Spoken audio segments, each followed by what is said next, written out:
Have you ever noticed how the smallest things often get ignored until they cause the biggest problems? We wake up, brush our teeth, maybe comb our hair, splash some water on our faces, and call it good. We've done it for decades. It's familiar, comfortable. But what if I told you that a few tiny changes in your hygiene routine could boost your energy, improve your sleep, sharpen your mind, and even protect your heart? You might be thinking, that sounds too simple to matter. But the truth is, many of us are unknowingly skipping over key areas of our body, places that need care just as much as the obvious ones. In this video, join me as we explore 5 parts of the body you're almost certainly forgetting to clean every day, and why giving them just a few minutes of attention could make a world of difference to your health and well-being. These aren't just hygiene tips. They're small acts of self-respect, and they may be the simplest way to feel more alive in your own skin. So before we dive into these 5 surprising places you should be cleaning every day, go ahead and hit that subscribe button if you haven't already. It helps us grow, and it ensures you never miss the practical, science-backed advice we bring to help you live your healthiest life, one gentle step at a time. Now let's get started. Number 1, the forgotten muscle in your mouth that holds the key to heart health. Frank had always been a creature of habit. A retired train conductor from Ohio, he took pride in routine, polishing his boots, folding his shirts just so, brushing his teeth every single morning and night. Discipline was second nature. But despite all that effort, something had changed. His wife, Clara, noticed it first over their Sunday pancakes. "Sweetheart," she said softly, "your breath, it smells different." Frank had sensed it too, but more than the breath, there was this odd metallic taste in his mouth. His coffee didn't taste right. His favorite cherry pie had lost its kick. At his next checkup, he mentioned it to his doctor in passing. "Frank," what the doctor said, tilting his head, "do you clean your tongue?" Frank blinked. "My tongue?" It was a moment that stuck with him. Turns out your tongue is more than a muscle. It's a frontline defender for your immune system. At any time, your tongue carries over 700 types of bacteria. While some are harmless, others, if not removed, can enter your bloodstream through inflamed gums or tiny cuts, especially common as we age. And once those bacteria enter the bloodstream, they can go straight to the heart, the brain, or even the lungs. Research has now connected poor tongue hygiene to cardiovascular disease, insulin resistance, and even lung infections in older adults. It also leads to bad breath, loss of taste, and a tired immune system. Dr. Lynn Carter from the University of Michigan says, "Your tongue is like your car's air filter. If you never clean it, the whole system gets bogged down." But here's the good news: it only takes minutes a day. Start with a tongue scraper, a small tool sold at most pharmacies. Each morning before breakfast, gently pull it from back to front 3 to 4 times. At night, do a lighter pass, just like dusting a shelf before bed. Frank gave it a shot. In just a few weeks, the strange taste disappeared. His morning coffee tasted rich again. And at his next dentist visit, his hygienist smiled. "Whatever you're doing, keep it up. Your plaque is down, way down. No medications, no big changes, just a quiet 3-minute habit that no one had ever told him about." "I thought getting older meant losing flavor," Frank said. "But really, I just wasn't cleaning the part that needed it most." So if you're thinking it's too late, remember, sometimes the solution is already in your hand. If this chapter taught you something new, hit that subscribe button so you won't miss the rest of the series. Got questions? Drop them in the comments. Or just type 1 below to let us know you're here and watching. Number 2, your feet, the foundation that supports more than just your steps. Margaret had always been someone who put others first. A retired elementary school teacher from Minnesota, she spent her days standing, guiding little hands, tying loose shoelaces, leading kids down long school hallways. For decades, she poured energy into everyone else, never once thinking that one day just standing might feel like a struggle. At 85, something as simple as rising from her recliner started to feel like lifting bricks. She blamed it on aging, on joints, on just getting old. But the real wake-up call came on a quiet spring morning in her backyard. She bent down to water her tulips and nearly toppled over. That shook her enough to make an appointment. And it was during that checkup that her doctor asked a question no one had ever asked her before. Margaret, do you wash your feet every day between the toes? She raised an eyebrow. Well, they get wet in the shower. Isn't that enough? Turns out it wasn't. Our feet aren't just what keep us moving. They're complex systems, 26 bones, 33 joints, more than 100 muscles, tendons, and ligaments in each one. And as we age, they often become early messengers of bigger health issues: poor circulation, nerve damage, fungal infections, and instability.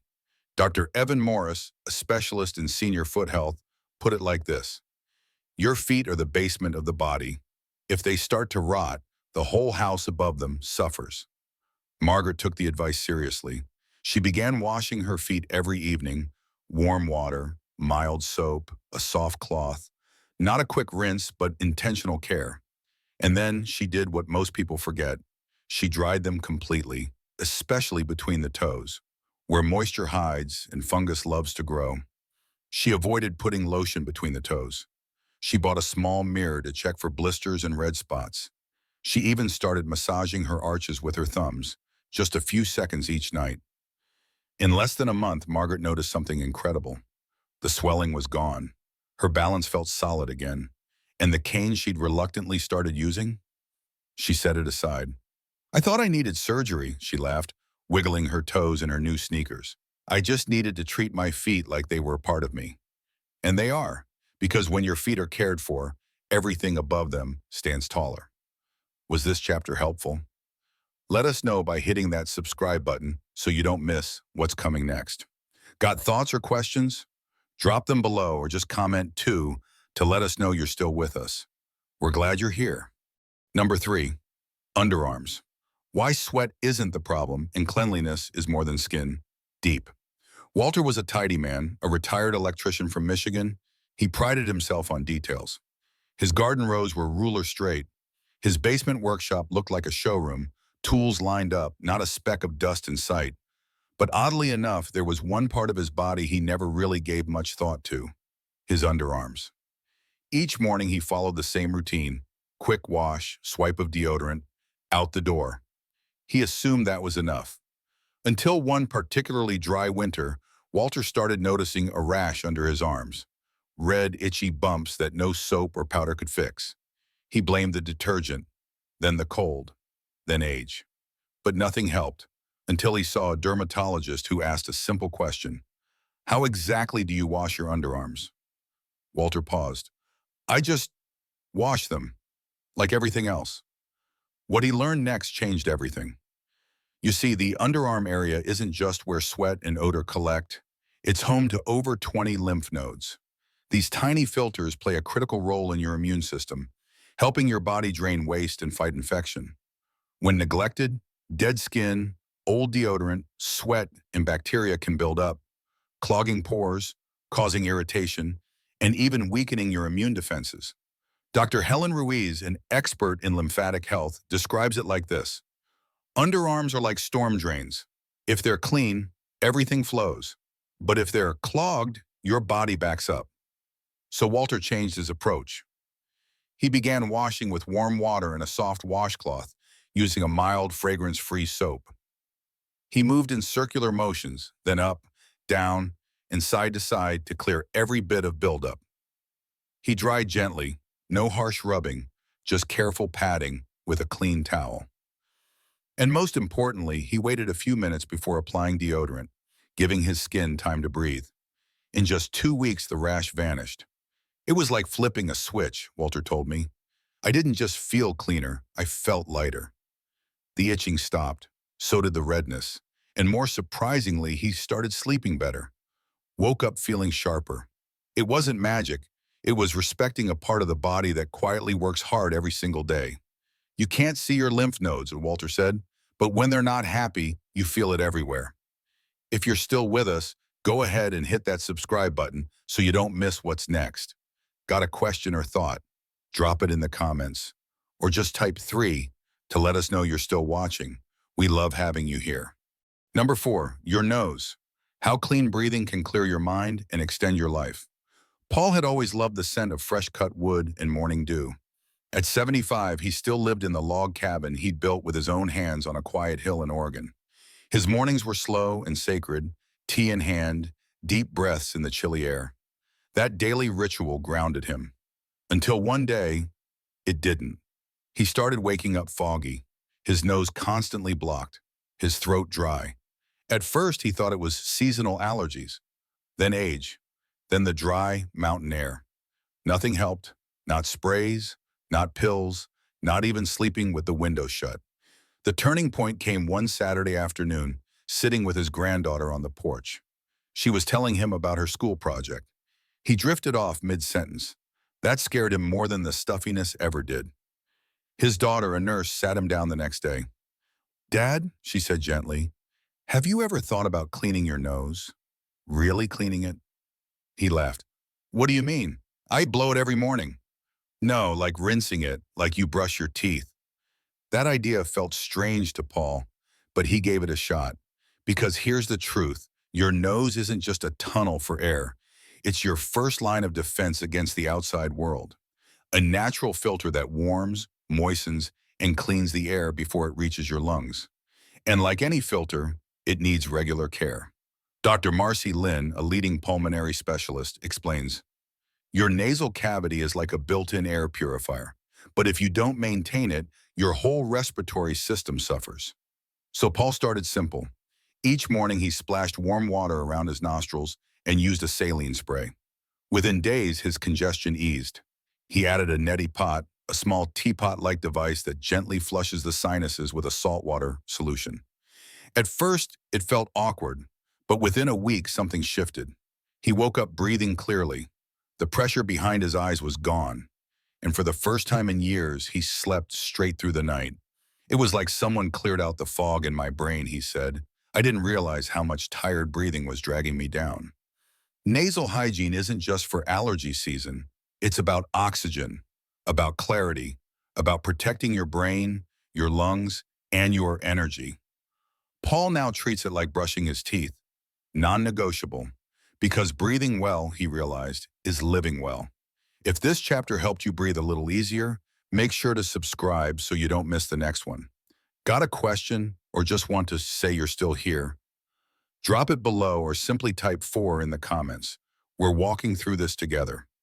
Number 5, the belly button, a small hollow that holds big consequences. Evelyn had never paid much attention to her belly button. At 85, she lived alone in a little white house tucked among the trees of rural Maine. Her days were quiet and familiar.